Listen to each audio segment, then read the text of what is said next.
Olá, irmãos e irmãs, muito bem-vindos a mais um momento de meditação do Santo Evangelho com o Padre Luciano de Almeida. Hoje, domingo, dia 1º de dezembro, estamos aí então oficialmente no último mês deste ano de 2024.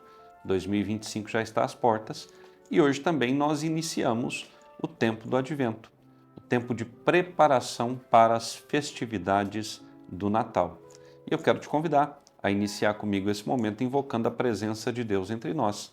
Em nome do Pai, do Filho e do Espírito Santo. Amém.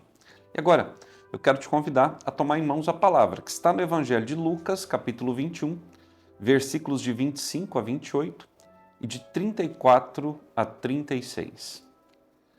Naquele tempo, disse Jesus a seus discípulos: haverá sinais no sol, na lua e nas estrelas.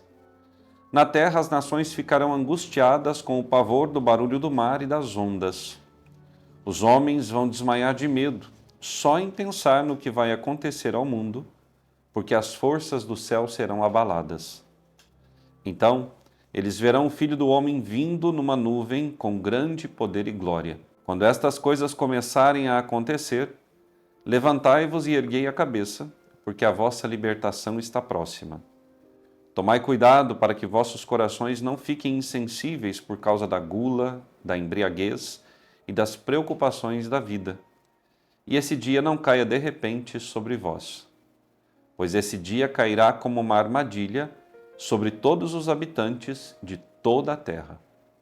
Portanto, ficai atentos e orai a todo momento, a fim de terdes forças para escapar de tudo o que deve acontecer e para ficardes em pé diante do Filho do Homem.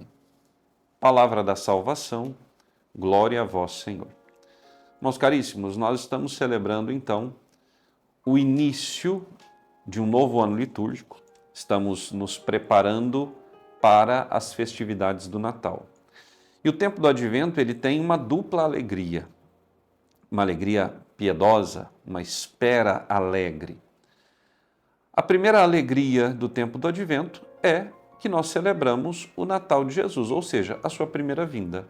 Celebramos esse gesto imensurável do amor de Deus de ter enviado o seu próprio Filho a nós, para que na nossa carne pudesse vencer o pecado e a morte. E a segunda alegria que nós celebramos nesse tempo do Advento é a esperança da segunda vinda do Senhor. O Senhor disse que virá.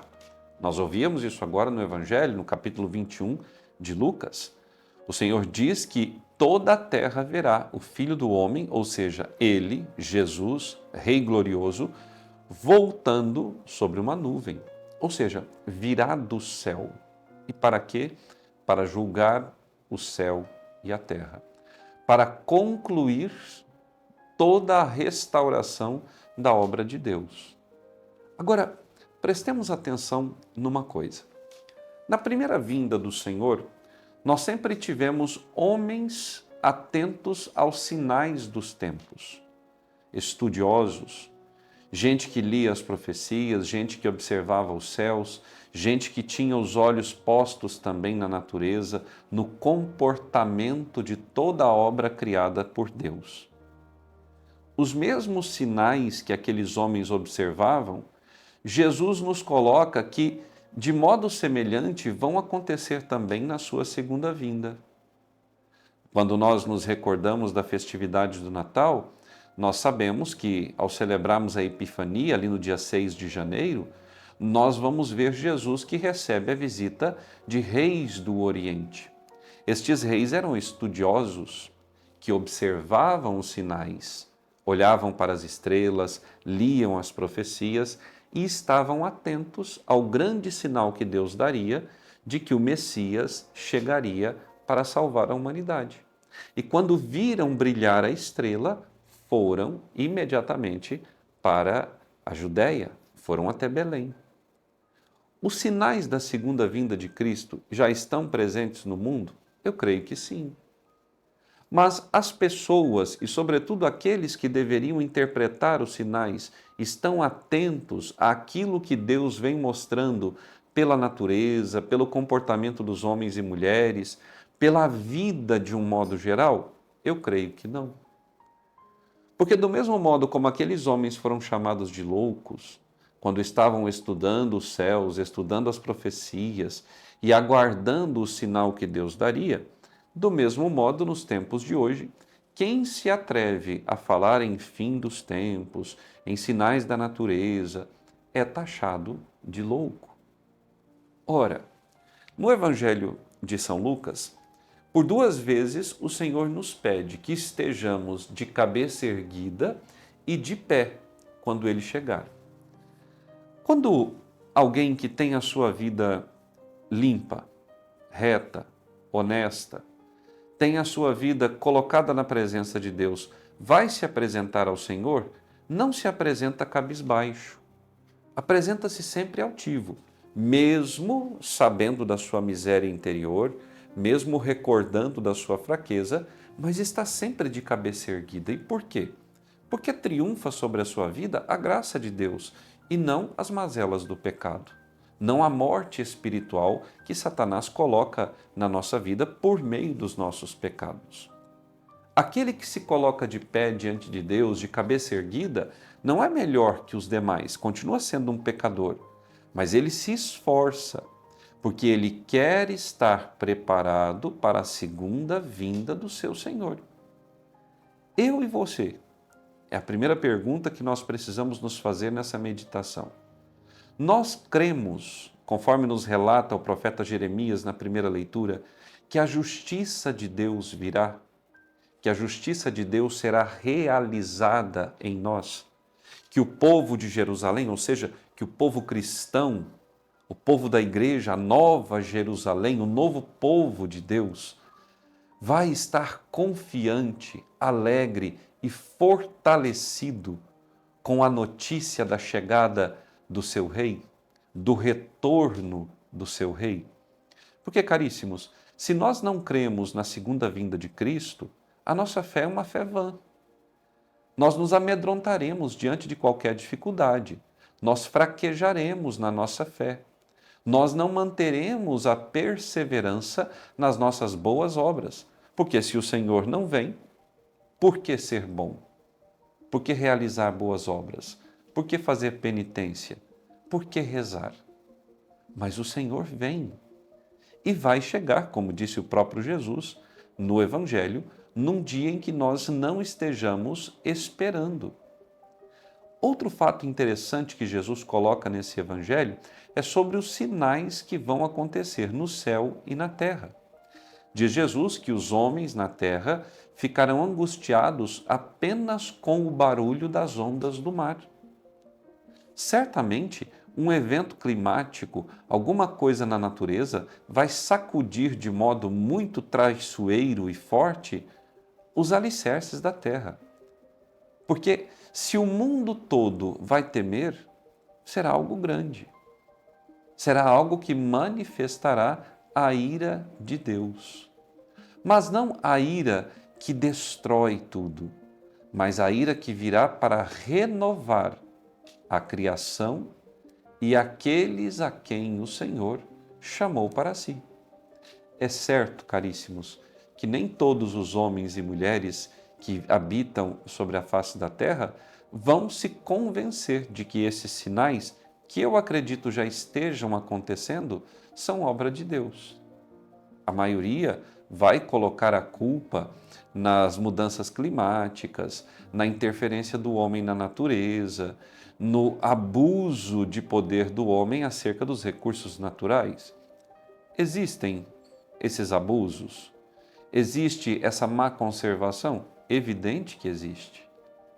Mas nós precisamos nos recordar de um outro trecho do Evangelho, onde Jesus fala que, se calarem a voz dos profetas, as pedras falarão.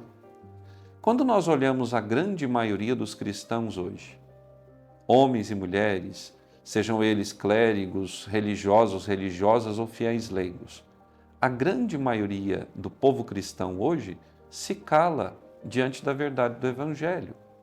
É mais fácil ceder às coisas do mundo do que mudar as coisas do mundo com a luz do Evangelho. Há tantas situações que precisam ser denunciadas e que não são. Por quê? Porque nós temos medo de desagradar o mundo e sofrermos as consequências e as punições que o mundo nos impõe. Mas, caríssimos, parafraseando Pedro e João diante do Sinédrio no livro dos Atos dos Apóstolos, o que importa mais, fazer a vontade de Deus ou obedecer aos homens? O que importa mais, anunciar o Evangelho a todas as criaturas ou ser cancelado por causa do Evangelho? Nós precisamos tomar uma decisão, ou quente ou frio. Nós sabemos que morno o Senhor nos vomitará. Não é tempo mais de ficarmos aguardando as coisas acontecerem do modo pleno como estão na Sagrada Escritura. É tempo de conversão. Se nós tomarmos a segunda leitura da primeira carta de Paulo aos Tessalonicenses, Paulo elogia a comunidade de Tessalônica porque é uma comunidade que vive o amor, que vive a fraternidade, que vive o perdão, que vive a fidelidade ao que ensina a palavra e a doutrina dos apóstolos. Mas Paulo, mesmo elogiando, faz uma exigência: que vocês sejam melhores, dediquem-se a crescer mais. Ora, é justamente esse chamado que Deus nos faz hoje, no início desse tempo de preparação, não apenas para comemorarmos o seu nascimento, mas para estarmos prontos para a sua volta, a crescermos na fé, crescermos no nosso desejo de cumprir a vontade de Deus na nossa vida, crescermos em santidade, na compreensão da palavra, na vivência da doutrina. O Senhor não deixou a doutrina por acaso. O Senhor não ofereceu as palavras que nos oferece o Santo Evangelho de hoje por simplesmente oferecê-las. Não. O Senhor quer que nós vivamos todas e cada uma das palavras que a Sagrada Escritura nos dá. É preciso termos um coração disposto à mudança. E por quê? Porque o dia da volta do Senhor cairá sobre todos os habitantes de toda a terra. Sabem que quando eu leio esse trecho do Evangelho, eu me recordo daquilo que em Garabandal Nossa Senhora anunciou às 4 videntes que acontecerá pouco tempo antes da vinda de Nosso Senhor, a iluminação da consciência.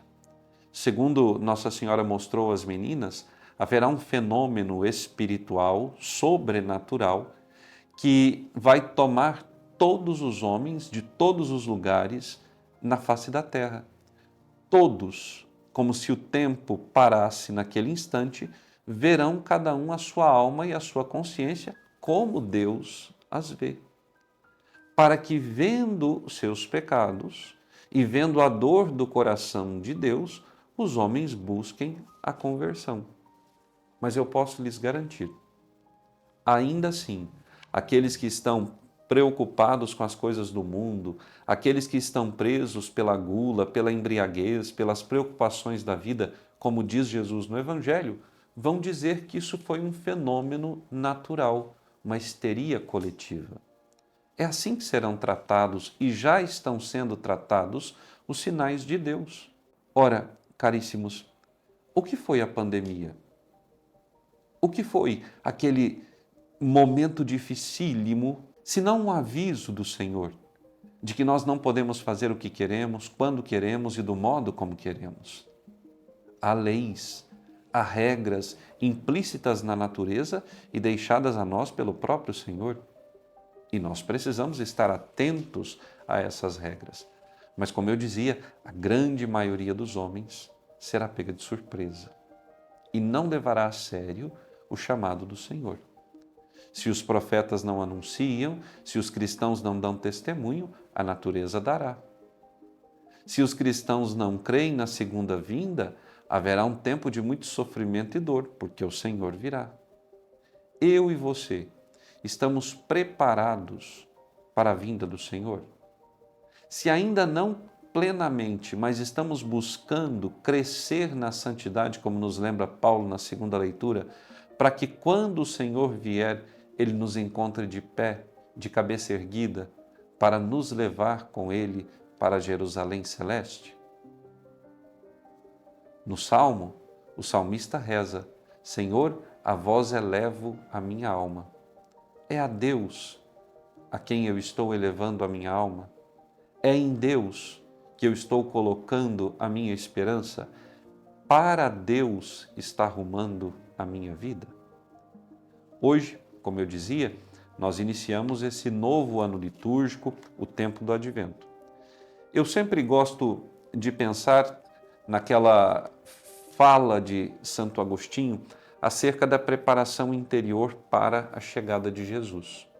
A primeira coisa que José fez foi acomodar a Virgem Maria num canto e preparar o ambiente para a chegada do menino.